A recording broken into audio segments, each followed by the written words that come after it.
बे समावहाय आङो नोंथांमोननि मिडियानि गेजेरजों बेखौनो मिथिहरनो नागिरदों जे आसामनि बिथोन बादियै दिनैहाय जोङो नैबे कामारपारानि सिङाव थानाय बा गामियाव थानाय मोनसे जोंहा कस्तुरबा गान्धी बालिका बिद्यालया बेवहाय सम्प्रिति भजन होनाय बेखौहाय दिनैहाय नैबे स्कुलनि मानगोनां प्रिन्सिपालजों लोगोसे स्टाफफोरा टिचार स्टाफफोरा जोंखौ लिंहरदोंमोन आंखौ आरो जोंनि गसाइगाव 1 नम्बर गसाइगाव विधान सभानि MLA सब्राम बसुमतारी सार बिथांखौबो लिंहरदों जों सानैजों फैनानै दिनै जिखिनि मोनसे प्रग्रामखौ जोङो दिनै एटेन्ड खालामबाय खुब जोङो रंजानाय मोनदों जेरैबायदि बिसोरनि मोनसे इउनिटि जेरैबायदि बिसोरनि जे मोनसे एरेन्जमेन्ट बेखौ नुनानै जों गिदिर रंजानाय मोनदों आरो बियो दिनैहाय ग्रेन्ड साक्सेस मोनसे दिनै प्रग्राम आरो दिनै बावनि जे स्टुडेन्टफोर खुब डिसिप्लिन आरो बावनि जे टिचिं स्टाफ बेबो खुब थारमाने अनार होनांगौनि दरकार दङ मानोना ओरैबायदि बिसोरो गावजों गावनो मोनसे कालेक्सन खालामलायनानै बे प्रग्रामखौ दिनै साक्सेस खालामदों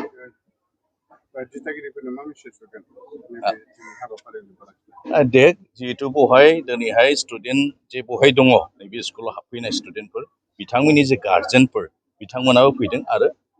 समग्र गार्जेनफोरखौनो दिनै जोङो बेखौल' जोङो मेसेज होनो नागिरदों बा बेयावबो जोङो बेखौनो मेसेज होलांदों जे जोंनि हेल्थ बा जोंनि देहाया गोग्गो थानांगौबा मोजां जोङो मुवाफोरखौ जानो नांगौ गाज्रिखौ जों एभयड खालामनांगौ दा बेनिखायनो गाव गावनि स्टुडेन्टफोरखौहाय जाहोनायजों लोगोसे स्टाडियावबो मोजाङै दिथा होनानै बिसोरनि जे इन फिउचार जे बिसोरनि जे थांनानै थानाय जे मोनसे गसंथानायनि जे अबस्था बेखौहाय बिमा बिफाया जे नोजोर होयो आरो स्टुडेन्टफोराबो नैबे प्रग्रामनि दुवारै लोगो लाज्लायनायजों लोगोसे माखासे जे एनकारेज होलायनाय बेखौहाय मोननानै निस्सय फरायनायावहाय आपग्रेड जागोन जोंहा मोनसे फोथायनाय दिनै खुलुमबाय आंनि मुङा मनिका मुसाहारि आङो कस्तुरबा गान्धी बालिका बिद्यालय गसाइगावनि गाहाय फोरोंगिरि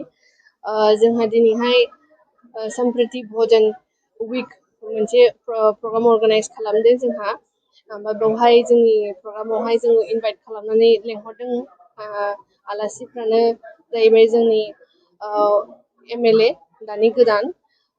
1 नं गसाइगाव कन्स्टिटिउन्सिनि श्रीजुत सब्राम बसुमतारी सार आरो बेजों लोगोसे आरोबाव लेंहरदों जोङो MCLA जमदुवार कन्स्टिटिउन्सिनि श्रीजुत विलियम नार्जारी सार आरो जोंहा दङ बेजोंहाय लोगोसे जोंनि ट्रेनिं स्कुलनिफ्राय बडलेण्ड पाब्लिक स्कुलनि टिचार्स प्रिन्सिपालजों लोगोसे टिचिं स्टाफ फैफादों आरो गसाइगाव BEd कलेजनि स्टाफबो बिसोरखौबो नुजाफैनो हादों बिसोरबो जोंनि बे एबारावहाय बियो सेकेन्ड टाइम अर्गानाइज खालामदों फार्स्टआवहाय जोङो लास्ट इयाराव खालामदोंमोन लास्ट इयारावहाय जोङो खालि बिदि कमिउनिटिखौहाय इनभाइट खालामाखैमोन एबारहाय फार्स्ट टाइम जोङो कमिउनिटि पार्टिसिपेट खालामनाय जादों आरोखि एबारावहाय उननि समावहायबो एबारावहाय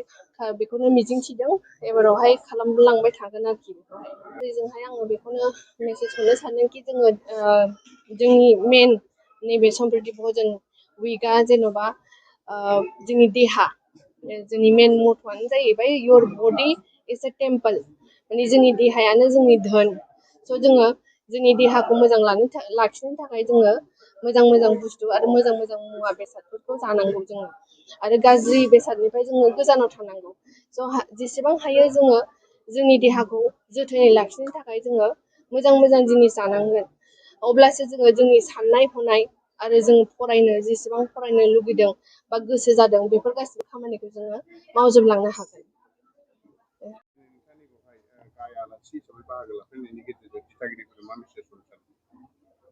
दिनैहाय बेवहाय जोंनि गसाइगाव डेभेलपमेन्ट ब्लकनि सिङाव थानाय नैबे कामारपारायाव लुफुंजानाय कस्तुरबा गान्धी बालिका बिद्यालयाव दानि आसाम सरकार आरो BTC सरकारनि